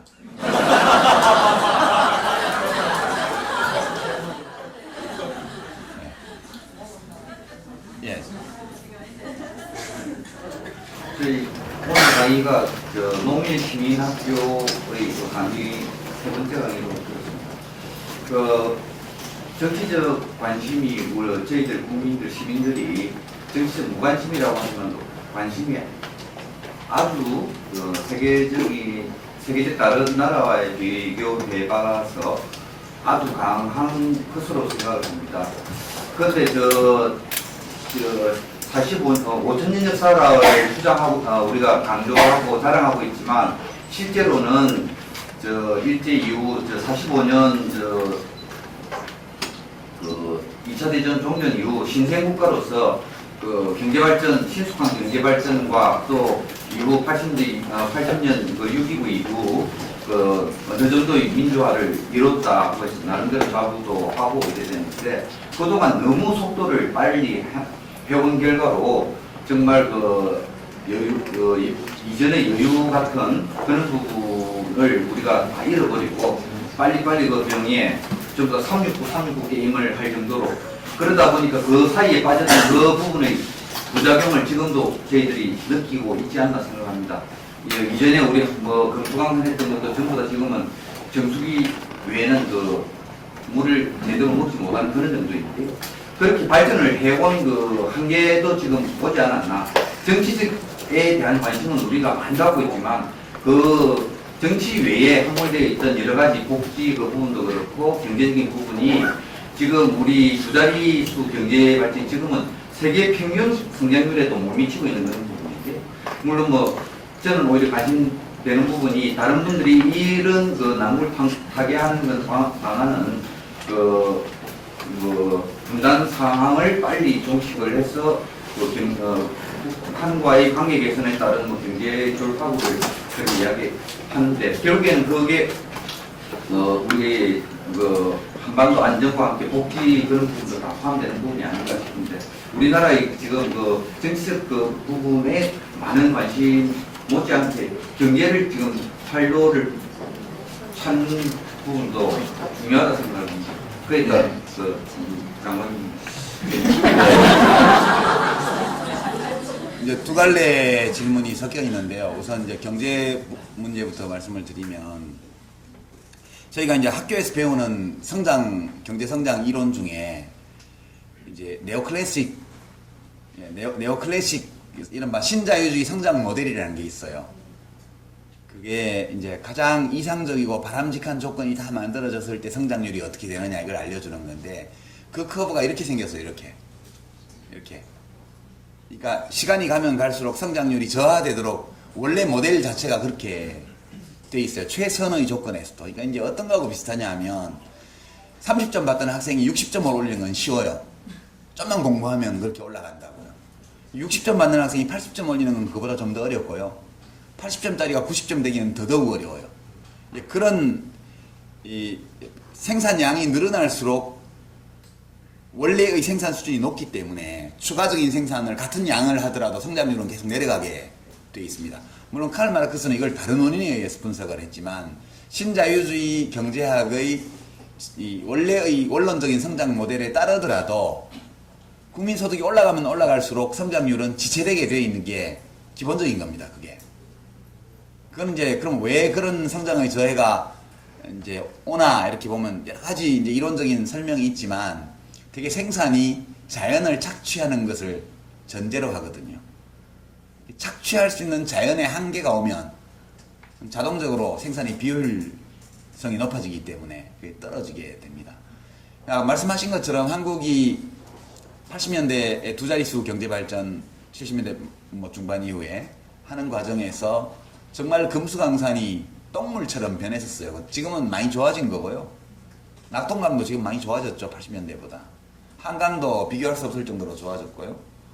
뭐 울산 태화강도 한때 썩어서 뭐 농담으로는 필름도 현상할 수 있겠다 그런 필름 현상도 가능하겠다. 워낙 화학 물질이 많이 들어가지고 그런 얘기까지 나올 정도 아니었습니까? 저는 지속 가능한 성장에는 한계가 있다 이렇게 생각해요. 그래서 계속 높은 성장률을 추구하는 것은 이룰 수 없는 소망이다. 적정한 수준의 성장을 해야 된다. 이제 그렇게 생각하고요. 지금 뭐 3, 4% 성장률이면 그렇게 나쁘지 않은 거거든요. 국민소득 2만 불일 때 3, 4% 넘는 성장률을 기록한 나라가 없습니다. 일시적으로가 아니면. 그리고 중국이 뭐 요즘 10몇 프로씩 하다가 8% 되면 완전 저성장이라고 난리잖아요. 중국이 20점, 30점짜리에서 올라와서 그런 거고요. 중국도 좀 지나면 성장률이 단단히로 떨어지게 돼 있습니다. 그러니까 초기 단계의 높은 성장률에는 많은 거품이 있어요. 그 전까지 이미 존재하던 건데도 불구하고 통계에 포착이 안 되는 그런 비공식 거래가 공식 거래로 포착되면서 올라가는 측면도 있고요. 소위 지하 경제가 양성화되면서 나타나는 효과도 있고요.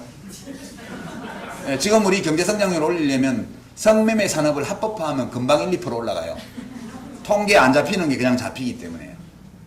GDP 성장률이라는 것은 많은 거품과 허점이 있는 인덱스이기 때문에 그거에 미친 듯이 매달리는 것은 정말 정신 나간 짓이다. 저는 그렇게 생각을 합니다.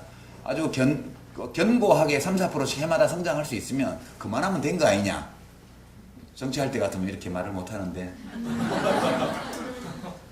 그렇게 생각하고요. 지금 우리는 좀만 더 고르게 살 수 있으면 상당히 잘 사는 나라예요. 우리나라가.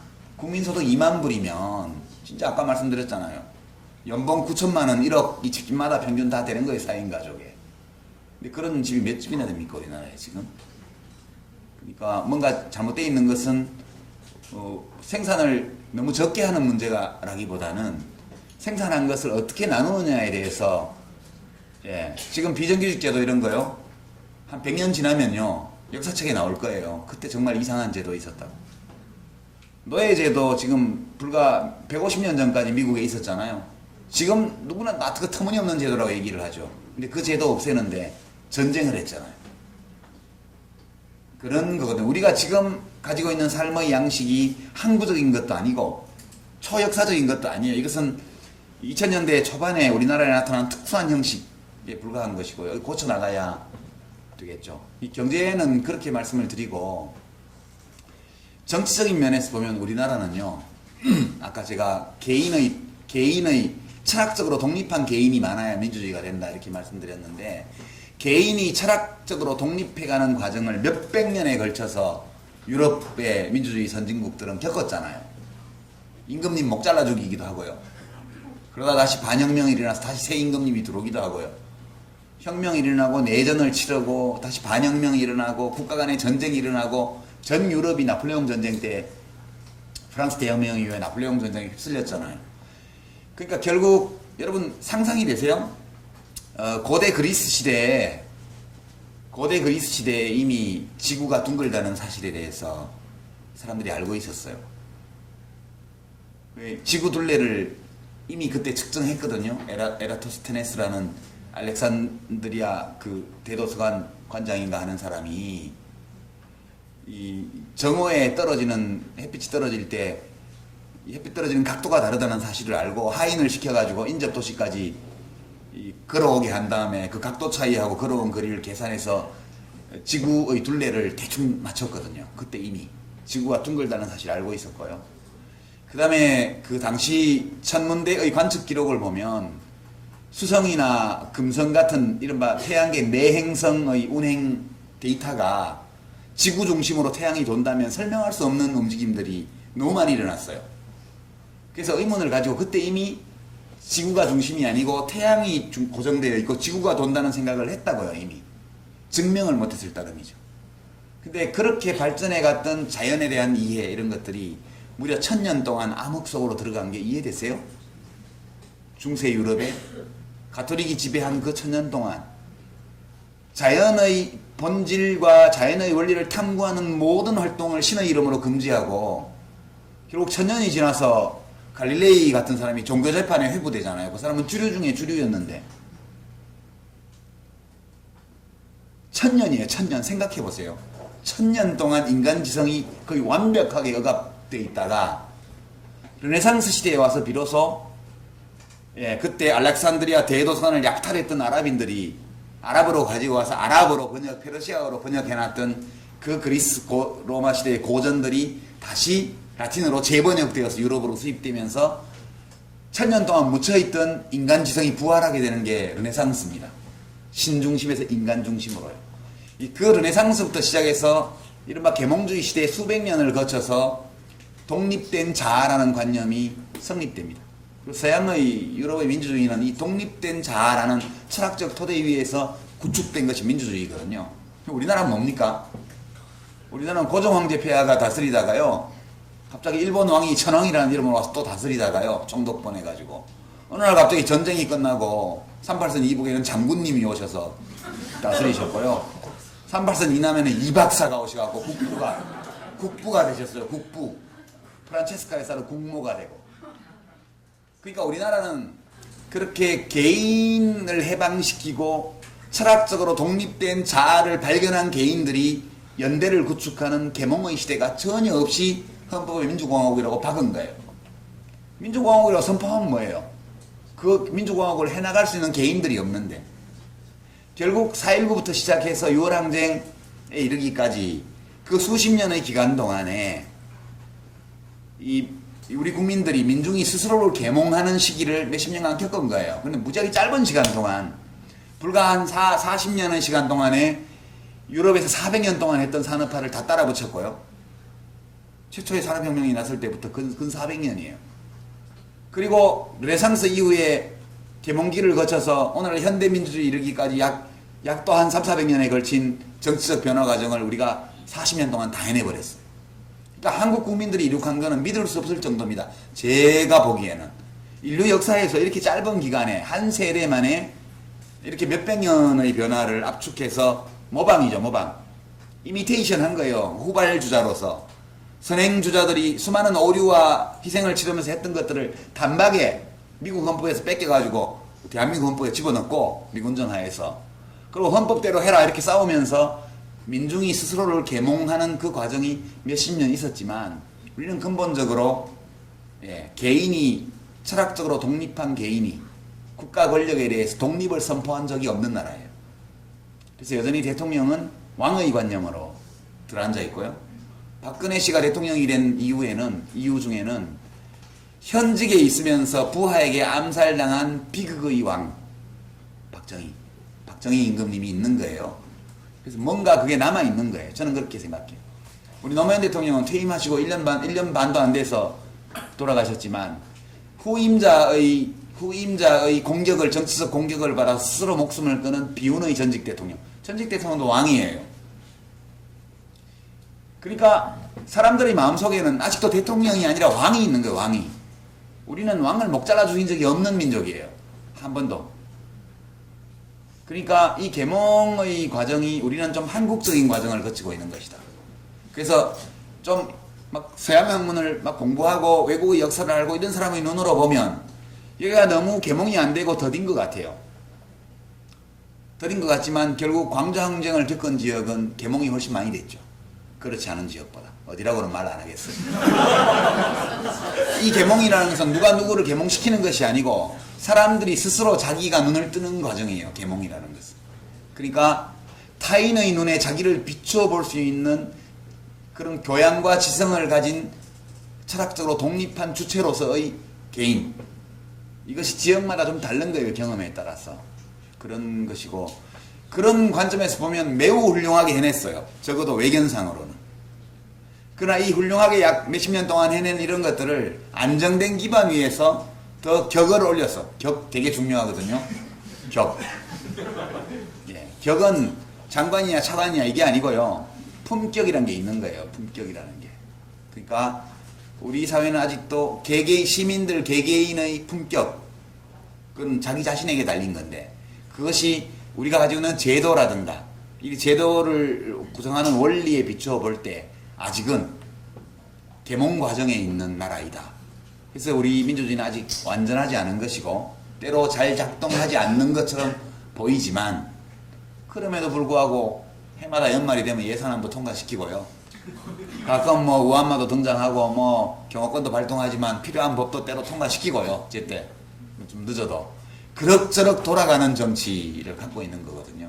지금 현재 우리 대한민국의 현주소가 이런 정도다 이렇게 생각하고 예, 우리 국민들의 역량을 너무 비하하지도 말아야 할 것 같고요. 그렇다고 뭐든지 국민이 옳다 이것도 아니라는 생각이 들어요.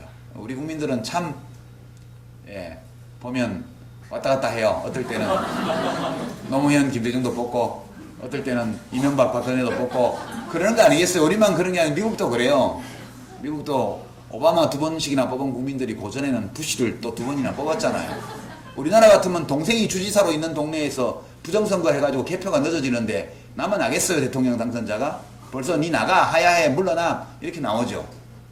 그러니까 되게 격차가 그리 크지는 않지만 가장 결정적인 차이는 철학적으로 독립한 개인이 부족하다. 그게 예, 제 생각에는 제일 큰 문제가 아닐까 이렇게 생각합니다. 예, 이제 한 두어 분 정도만 더 꼭 질문하셔야 될 분.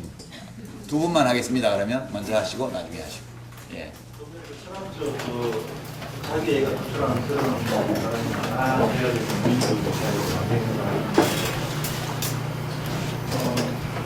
조금 저희들 희망을 주셨으면 좋겠고 지금 어쨌든 지금 사회가 보면은 일단은 청소년, 저희도 이제 초등학교 이상까지 지금 개인적인 생각보다는 어쨌든 공부에 시작되고 그런 그리고 학교에 이런 국가부에서도 사실은 자기 아이들을 바꾸러 가기 위한 어쨌든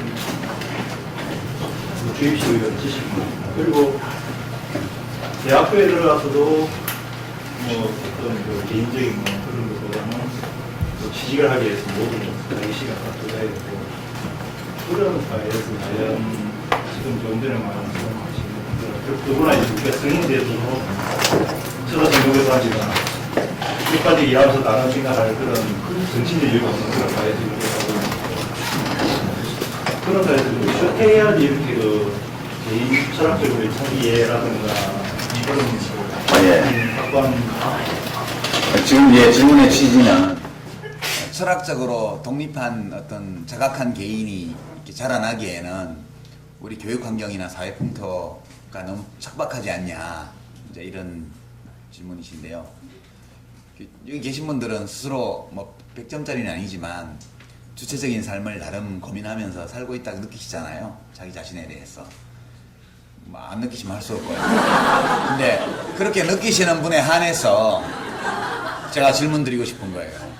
그게 좋은 교육 덕분이에요? 그렇다고 대답하는 분을 제가 거의 못 봤어요. 그러면 부모님의 훌륭한 훈육 덕분이었어요? 그것도 아닌 것 같아요. 그럼 도대체 이 개인들은 어디서 나온 거죠? 반면교사가 많았습니다. 예, 반면교사. 난 저렇게 되지 말아야지. 그러니까 이 말은 무슨 말이냐 하면 훌륭한 인격 독립한 개인은 어떤 좋은 환경에 의해서 만들어지는 건 아니라는 거예요. 물론 환경이 좋으면 더 잘 나올 수도 있겠죠. 그러나 아무리 환경이 나빠도 뚫고 나오는 새싹과 비슷한 것이다. 저는 그렇게 생각합니다. 그거는 제도적인 해법은 없는 것 같고요. 지금 예컨대 뭐 내신 성적 가지고 줄 세우고 예전에 밖에 나가서 무슨 경시대회에서 스펙 관리해야 뭐 어디 뭐 특목고 가고 외고 가고 이런 데서 지금은 내신만 한다고 그러니까 중학교 아주 비상이 걸렸더라고요. 선생님들이 이제는 나쁜 짓 하면 뭐 벌점 3점으로 처리해서 학생부에 올리고 그러니까 애들이 말을 잘 듣기도 한다고 그러고. 근데 결국은 그런 제도적인 조건이 주어진 가운데에서도 결국은 그 본인이 해나가는 거라고 생각해요, 저는. 그리고 이제 가장 많이 해줄 수 있는 건 부모들이 해줄 수 있죠. 아직 어렸을 때. 한 15살 넘어가면 그때부터는 부모도 별로 대책 없고요. 한 15살 전까지는 부모들이 영향을 많이 미칠 수 있는데 부모들이 용기를 내야 된다고 봐요, 저는. 네, 남들이, 그러니까 우리가 지금 연구 결과를 보면 뇌과학자들의 연구 결과나 교육 전문가의 연구 결과를 보면 학원 종합반에 계속 보내는 거, 이것이 전혀 득될 것이 없다, 장기적으로. 학업 성적 향상에. 그게 다 나와 있어, 이미. 증거를 가지고. 근데 사람들이 그래도 보내요. 불안하니까. 불안하니까. 그러니까 그것은 애들을 도구로 만드는 거예요. 나의 불안감을 해소하기 위한 도구로 애들 학원 보내는 거예요. 그럼 과감하게 좀 용기를 가지고 거기서 벗어나야 된다, 그렇게 생각해요. 지금 우리나라의 교육 환경을 보면 이것은 확장적 군비 경쟁이거든요. 확장적 군비 경쟁. 그러니까 러시아에서 장거리 미사일 개발하면 미국도 개발하고요. 그 다음에 뭐 지구 궤도에 올리는 탄도 미사일 개발하면 소련도 또 그런 거 개발하고요. 그 다음에 둘이 또 맞으면 그 다음에 또 핵 탑재할 수 있는 미사일 또 만들고요. 저쪽도 만들고. 이게 확장적 군비 경쟁이거든요. 둘이 그거 하면 둘 다 득볼 게 없어요. 그냥 둘 다 그거 안 하고 평화롭게 사는 게 훨씬 나아요. 그럼에도 불구하고 한번 확장적 군비 경쟁에 이 가동되기 시작하면 그 인간은 이성뿐만 아니라 감정과 충동의 지배를 더 많이 받는 존재이기 때문에 지금 사실 대북 관계가 엉망이 됐는데 잘했다는 국민이 훨씬 많잖아요. 박근혜 대통령의 대북 정책에 대해서. 왜 그렇게 했어요? 그래서 이성적인 판단이 아니라고요. 이성은 어떤 평화도 전쟁보다는 낫다. 그런 게 우리들의 이성의 소리고, 그리고 서로 이익이 되는 경제적 교류를 하는 것이 필요하다라는 게 우리의 이성의 목소리예요. 우리의 감정과 충동은 뭐냐? 전쟁 한번 쳤고 60년간 싸워왔기 때문에 기분 나빠요. 우리가 뭐 개성공단은 서로 이익을 보는 거지만 어떤 현금은 우리가 주는 거 아니야. 뭐 인도적 지원도 하잖아. 그러면 좀 이북도 나긋나긋하게 나와야지. 이것들이 뻣뻣해. 기분 나빴어요. 그러니까 버르장머리 고쳐야 돼. 격이 안 맞으면 안 하겠어. 굴종을 강요하지만 이렇게 세게 나와서 파탄 나니까 일단 감정상 기분이 좋은 거예요. 저것들 손 좀 봐줘야지. 이것이 감정과 충동이에요. 버트런트 러셀이라는 아주 유명한 철학자, 영국의 유명한 철학자입니다. 평화주의자고. 그분이 쓴 책 중에 Why Men Fight라는 책이 있어요. 인간은 왜 싸우는가. 그분이 2차례의 세계전쟁을 경험하고 나서 쓴 책이에요. 인간은 왜 싸우는가. 그 책에 보면 우리는 지금까지 주로 인간의 이 행위와 관련해서 이성의 역할에 주목해왔지만 사실 인간은 이성보다 감정과 충동에 더 많이 좌우되는 존재인지 모른다. 그렇게 해서 그 책은 감정과 충동에 관한 그 철학자의 고찰이 많이 담겨 있습니다. 저는 그런 거라고 봐요. 제가 정치할 때는 국민 여론이 이쪽이 많으면 대놓고 비판을 못했는데요. 이제 안 하니까 앞으로도 안 할 거니까. 그것은 어리석은 맹목적인 충동과 감정의 산물이에요. 국민이 나라의 왕이라고 할 수 있는 국민이 그렇게 감정과 충동에 휩싸이면 그 국정이 엉망이 되게 돼 있는 겁니다. 그래서 여론조사 결과가 많이 나온다고 청와대는 지금 희희낙낙하고 있는데 그렇게 국민들 뒷공문이나 따라다닐 거면 뭐하러 대통령을 해요?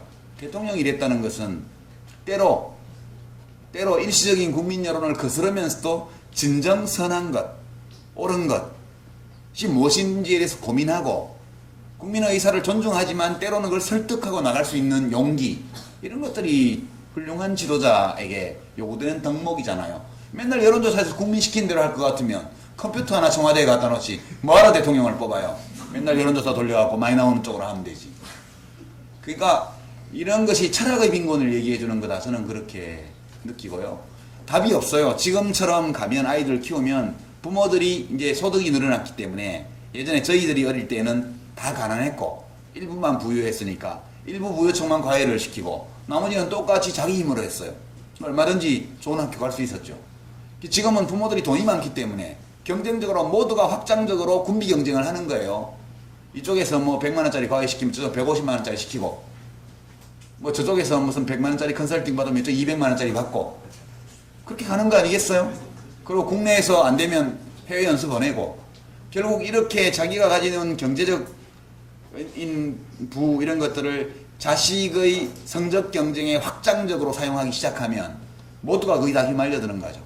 모든 학부모들이 일제히 과외를 안 시키면 결과는 똑같아요. 그죠? 근데 시키고 있잖아요. 이 확장적 군비 경쟁의 회전목마가 이미 돌아가고 있기 때문에 스스로 내리지 않는 한 아무리 이 제도를 원망하고 세상을 원망해도 빠져나오지 못한다고 저는 보는 거예요. 예, 그래서 부모들에게 용기가 필요하다. 아이들 키울 때 그렇게 생각하고 우리들이 좋은 교육 덕분에 훌륭한 가정교육 덕분에 훌륭한 시민이 된 것이 아니라면 만약 그것 때문만은 아니라면 그렇다면 우리 아이들도 그런 환경에도 불구하고 훌륭한 인간으로 성장할 수 있을 것이다. 이렇게 믿고 가면 된다고 보고요. 세대가 가면 갈수록 더 훌륭해진다고 저는 보고 있어요. 저희 때보다는 지금 청년들이 훨씬 나아요. 저는 그렇게 더 똑똑하고요. 더 봉사도 많이 하고요. 더 생각하는 세상을 보는 눈도 훨씬 넓어요. 어떤 사람들은 데모도 안 하고 뭐 스펙만 쌓는다고 뭐라 그러는데 그건 어른들이 자기 일을 알아서 하니까 지금은 학생들이 그렇게 해야 될 이유가 없잖아요. 그래도 국정원 문제 이런 거는 해결이 안 될 조짐을 보이니까 학생들이 드디어 어른들 저거 자기 일 처리 못하는구나 해서 열받아가지고 이제 시국선언 준비한다는데 좋은 일이죠. 예. 학생들이 관심이 없어서 그런 것이 아니고 어른들을 믿어서 그런 것이다. 저는 그렇게 생각해요. 예. 저 뒤쪽에 아까 손 드신 분. 예. 이제 마지막 질문자로 하겠습니다.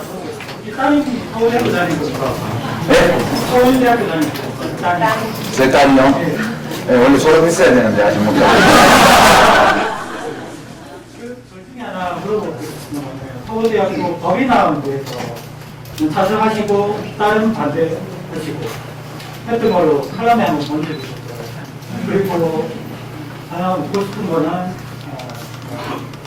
안희정 지사께서 신문에 뭐라고 했냐면 이제 노무현 대통령을 나라들일 때다 떠나보내야 되다 사중이 되면서 그렇게 저는 저게 그걸 읽고 저도 이제 안희정 지사의 말에 동감을 하거든요. 그걸 어떻게 생각하시는지. 예.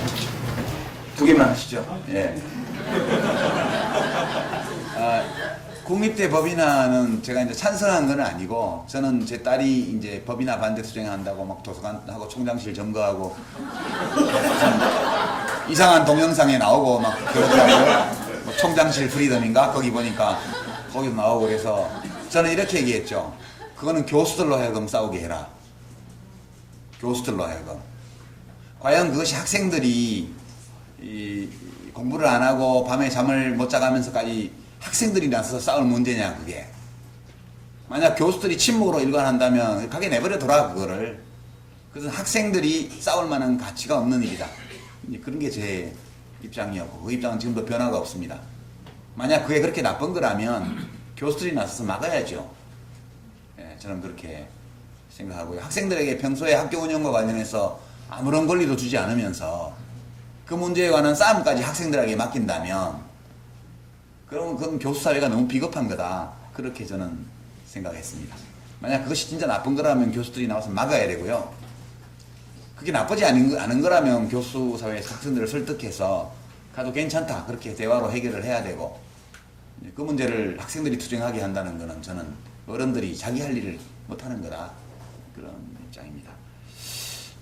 그 다음에 이제 노무현 대통령을 떠나보내야 된다. 정치인들이 그렇게 말하는 건 또 뭐 그거대로 저는 인정해야 된다고 봐요. 근데 저는 떠나보내기 싫어요. 아직 준비가 안 됐어요. 떠나보낸다는 것은 어떤 의미냐 하면 매우 가벼운 마음으로 그분을 다시 생각할 수 있다는 거. 그게 애도 기간이 끝났다는 의미입니다. 여러분, 애도라는 게 뭡니까? 애도라는 것은 상실의 아픔을 치유하는 기간이 애도 기간이에요.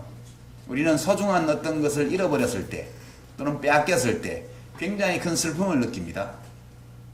그리고 이 슬픔은 우리 마음에 상처를 남겨요. 우리 삶에. 그럴 때 애도가 왜 필요하냐면 이것을 치유하는 과정으로서 애도가 필요한 거고요. 그 애도가 지속되는 기간을 우리가 추도 기간이라고 이야기를 합니다. 사람마다 다르겠죠. 이미 애도가 끝난 분들도 있고요. 아직 애도가 끝나지 않은 분들도 많이 있는 것 같습니다. 정치인들에게 이 문제는 약간 정치적인 측면이 있죠. 왜냐하면 노무현 대통령의 자산은 개선하고 싶고, 그러나 그 자산이 대한민국에서 제일 큰 기업 삼성그룹 같은 자산은 아니잖아요. 여기 보면 어찌 보면 중소기업 비슷하기도 하고 좀 그렇단 말이에요. 약간 비주류 자산이란 말이에요. 그러니까 이것만으로는 뭐가 안 될 것 같으니까 이제 이거는 기본으로 깔고 가되 이걸 넘어서서 가자, 그런 의미로 한 말씀일 거라고 저는 생각하고, 정치하는 분들은 뭐 그렇게 하시면 된다고 보고요. 다만 떠나보내야 한다고 해서, 말한다고 해서 또는 생각한다고 해서 떠나보낼 수 있는 것은 아니다.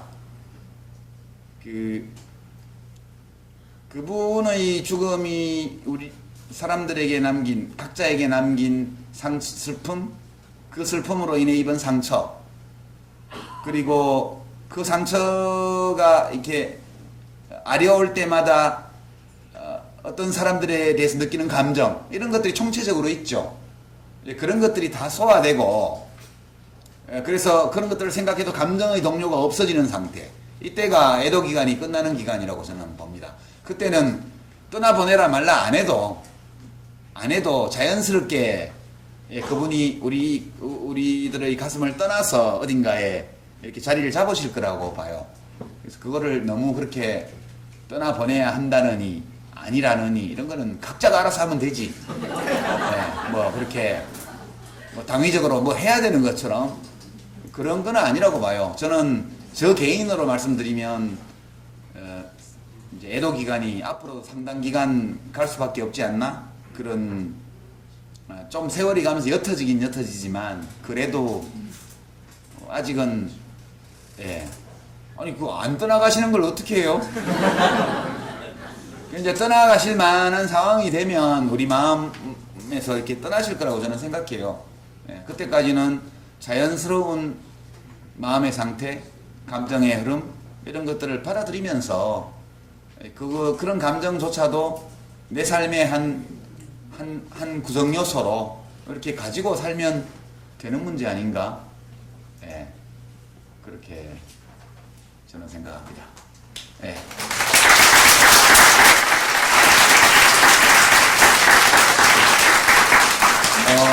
아까 시작하기 전에 제가 미리 사인을 좀 해드리고 했는데 못 받으려고 책을 가지고 오셨는데 못 받으신 분들이 혹시 더 계실지 모르겠어요. 그래서 끝나면 바로 나가서 못 받으신 분들은 몇 분 안 되실 텐데 그래도 받으시도록 혹시 계시다면 그렇게 하겠습니다.